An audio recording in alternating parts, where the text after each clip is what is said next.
Phone එක වදයක් නම් මම මේ ළඟදී දැම්මත් එක මැසේජ් එකක් ෆෝන් එක වදයක් වෙලා තිබ්බලම ඒකෙන් ගැලවෙන්න මොකද කරේ කියලා. ඒක කියවලා බලන්න. කියවත් දෙරේ ළමයි හිතා ගන්න බැරි කැපකිරීම මේවට කරනවා කියලා. සමහරක් ෆෝන් අයින් කළා දානවා. හරි. අයින් කළා දාලා අම්මලාගේ ෆෝන් එකකින් පන්ති වැඩත් කරන අමාරුවෙන් ඉන්නවා. නමුත් මේක හොඳයි. ඉතින් මොකද අරක තිබ්බනම් උට ඊට වඩා ජීවිතේ තව ගොඩක් ඉස්සරහට ගොඩක් අමාරුවෙන් ඉන්න වෙනවා. උ දැන් අමාරුවෙන් ඉඳලා ඉස්සරහට ටික හොඳට ඉන්න උගේ සරස්ප තියෙන. මොලේ තියෙන එවුම්. හරි.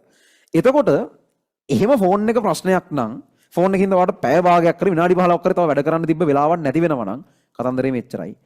අපිට ෆෝන් 100ක් නැතුව වැඩ කරන්න බැරි වෙන එක. මොකක් හරි ඩිජිටල් ඩිවයිස් එකක් ඕන වෙයි ඔන්ලයින් වැඩ නම් මනම් තියෙනවා. නමුත් බහුතරයක් ඕගොල්ලෝ තනියෙන් වැඩ කරන ඔය කාලේ නාස්ති වෙනවා කියන වෙලාවල් ඒ ෆෝන් තියෙන්න ඕනවට තිබිලා නෙවෙයි නිකන් තමන් ගාව පුරුද්දට තියෙනවට තිබිලා නාස්ති වෙනවා. මිසක් අර ඒකේ PDF එකක් බලාගෙන වැඩ කරන ඉඳ නෙවෙයි. ඉතින් ඕගොල්ලන්ට සාමාන්‍යයෙන් පන්ති වෙලාවකට හෝ රෙකෝඩින් එකක් බලනකොට වගේ අරුණාම ටියුට් බලන්න වගේ දේවල් වලට අඩුයි ඕනවා නෑ නෙවෙයි සාපේක්ෂව අඩුයි.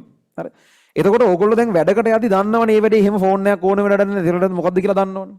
ඕන වෙන්නේ නැති වැඩක් නම් එනේ ඕන වෙන වැඩක් නම් ළමයි එක්කෝ ඒක ඒ වෙලාව පුළුවන් තරම් ඉක්මනට ඒ වැඩේ ඉවර කරලා හරි එහෙම මම මේ කියන දෙයට එන්න එහෙම ඕන වෙන්නේ නැහැ බහුතරයක් කොට එහෙම දෙයක් නම් වැඩ කරන වෙලාවට ෆෝන් එක ඕෆ් කරන්න ඕගොල්ලන්ට එහෙම නොවැලයක් වේ හැකි මොකුත් එහෙම කෝල් ඉන්නේ නැහැ නේ. ඒක ඕෆ් කරන්න ඕෆ් කරලා අම්මට හරි තාත්තට හරි වෙන කවුරු හරි මිනිස්සෙකුට කියන්නේ අරන් යන જાතියෙකුට නෙමෙයි ආයෙවා ඉල්ලුවම දෙන જાතියෙකුට ඔය ෆෝන් එක දෙන්න. මේක කරගන්න ඕන නම් ඔය වැඩේ කරන්න. ඒ කියන්නේ හිතා ගන්න බැරි නසරාණි වගේ ඉන්නේ උන් ඔය වැඩ කරලා තියෙනවා. දැන් මේ උදාහරණයකට මම මේක මෙහෙම ලොකුවට දැනන් හිටියේ නෑ. අර ඔයාලගේ පිටකවර බහුතරයක් එහෙම ඩිසයින් කරන්නේ තාම 2021 අපේ බැච් එකේ මොරටුවේ ඉංජිනේරින් ෆැකල්ටි එකේ ඉගෙන ගන්න ගමන් ඉන්න ළමයි. හරි. ඒ ළමයා තමයි මේ ඒක ඩිසයින් කරන යන්නේ.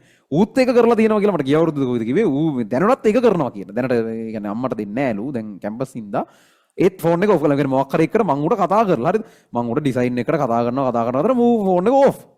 පස්සේ ඌ ආන්සර් කරලා කිව්වේ සර් මේ ෆෝන් එක ඕෆ් කරලා වෙනම තියලා තියෙන්නේ දැන් නම් අම්මට දෙන්නේ අර ඉස්සර කියපු විදිහට පාඩම් කරද්දී ඒක පදයක් වෙන ඉඳලා ඒක ඕෆ් කරලා අන්තිමට ඒකෙන් මට කියලා තියෙන මගේ ඩිසයින් එක පරක් වුණා ඒකත් එක්ක කොහොම හරි එහෙම කැම්පස් කාලේ වැඩ කරන්න ගිහිල්ලත් එහෙම කරගෙන උන් ඉන්නවා හරිද ඒක මේක කරන්න උවමනා වෙනවා කියන එකයි ඒ දෙකක් ඉතින් උවමනාව නැති උන් හැසිරෙන විදියයි උවමනාව තියෙන එක හොඳින් හරි නරකින් හරි මොන විදියෙන් හරි මේක කරගන්න සීන් එකේ ඉන්නේ ඌ මේක කරනවා ඉතින් අර යකා කැම්පස් එකේ දැන් සෙකන්ඩ් ඉයර් වෙන්නක් කිට්ටුයි තාම ඌ පාඩම් කරද්දි ෆෝන් එක ඕෆ් කරලා දැන් නම් අම්මට දෙන්නේ නෑලු. නමුත් Tamanට ගන්න බැරි වෙන තැනකින් තියෙනවා. මං කියන්නේ ඕගොල්ලන්ට අම්මට හරි තාත්තට හරි දෙන්න. මොකද එහෙම නැත්තම් මේ වෙලාවේ තියෙන ස්ට්‍රෙස් එකත් එක්ක ඕගොල්ලෝ හැමලක් කරලාට පැයක් විතර යද්දි බෑ අප්පා දැන් කියලා අරගෙන ඕන් කරලා ඊට ටික පාවිච්චි කරනවා.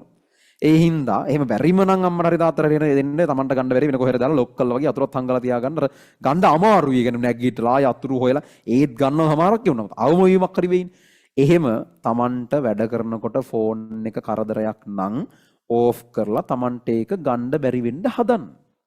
ඕක කරන්න බැරි නෑනේ. බොරුවනේ ඔයගොල්ලෝ කියන්නේ බෑ කියලා. හරි. වැඩ කරන්න ඕන වෙලාවට විතරක් ඒක තියාගෙන අනිත් වෙලාවට අයින් කරන්න වලට පුළුවන්. හැබැයි ප්‍රශ්නේ කියන්නේ උඹලට ඉතර දෙයක් කරන්න හිත හදාගන්න බෑ. එහෙමනම් ඕගොල්ලන්ට ඒ ලෙවල් එහෙම හොඳ රිසල්ට් එකක් එන්නේ නැහැ. අර අසාර්ථක මිනිස්සු කියන කොටට වැටේ. ඒවටත් මිනිස්සු ඉන්න බෑ. අසාර්ථක මිනිස්සුගේ જાතියක් ඉන්නත් එපේ. උංග උදාහරණට අරන් කතා කරන්න එහෙම උන් ඉන්න ඕනේ. ඒ වගේ කොටට වැටේ. ඔයාලට මේ වෙනුවෙන් ඒක කරන්න බැයි නා. මේ බොහොම මේ දරුණු ඕනින් එකක් දෙන්න. මේක හරි පැත්තට ගණ්ඩයි ඕනේ. එහෙම නොකරොත් අර කොට තමයි වට උරුම. හරි. එසේ එහෙම වෙන්න එපා.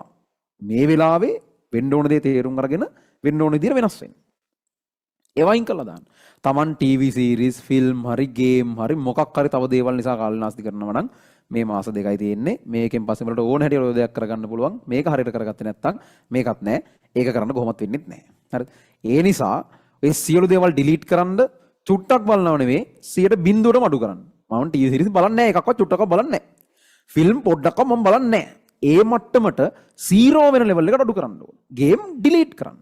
ආය අදාළ නැහැ. එතකොට නැති වෙයිද දන්නේ අර වයි මේවා මෙච්චර කල් කරපුවා අපරාධ ගේම් වල කොහොමද ටික කාලෙකින් නැති වෙලා කියලා මේ කරලා තියෙන හින්දා කියන්නේ බං ඒ ඔක්කොම මේ හරි ප්‍රාථමික සිතුවිලි ඔය වෙලාවට එන්නේ.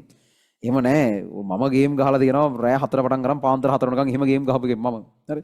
ඔය කරන්න දෙන ඔක්කොම කරලා තියෙනවා. ඒකට පස්සේ ඒ ටික ඉවර වුණාට පස්සේ තේරෙන්නේ ඒ ටික විතරක් කර කර හිටපෙවුන් ඉන්නා. කියන්නේ මම ඒව කරේ ගොඩක් ඒ දේවල් අර සාමාන්‍ය බහුතරයක් එම් කරනකොට පස්සේ ඒ ලෙවල් එකෙම ඉවරලා තමයි මම ওই ගේම් ගහන නම් මම පටන් ගත්තේ. ඉතින් හැබැයි ඒ වෙලාවේ අර වෙලාවේ ඒව කර කර හිටපෙවුන් හිටියා. ඉතින් උන්ට දැන් යන්නේ නම නැහැ. දැන් මට ගේම් ගහන්න ඕන නම් ගේම් ගහන්න පුළුවන්. මට ඕන මෙතනින් ජීවිතේ මෙතන ඉඳන් ඉස්සරහට මැරෙනකන් මොකුත් කර වැඩ කරන්න නැතුව ගේම් ගහ ගහ ඉන්න පුළුවන්. හරි. ඒක කරන්නේ නැහැ බය වෙන්න එපා. මට ඕන නම් පුළුවන්. හැබැයි අරුන්ට ආයි ජීවිතේ කවදාවත් සමහරකට ගේම් ගහන්න අවස්ථාවක් එන එකක්ම නැහැ. මොකද උන් ඕන නැති වෙලාවක ගේම් ගහන්න ගියපු හින්දා. ඊට පස්සේ තියෙන ගොඩක් දේවල් මිස් වෙනවා. හරි. ආතල් තියෙන තව පස්සේ උඹලා දැන් ආතල් කියලා හිතන් ඉන්නේ එහෙම නෑ. ඒක කිව්වට තේරෙන්න ගන්න නෑ. එහෙමයි. හරි. ඒ නිසා ඒ මොනවා හරි නරක පුරුදු සියල්ල 0 වෙන්න ගන්න පුළුවන් ඇක්ෂන් සියල්ල ගන්න.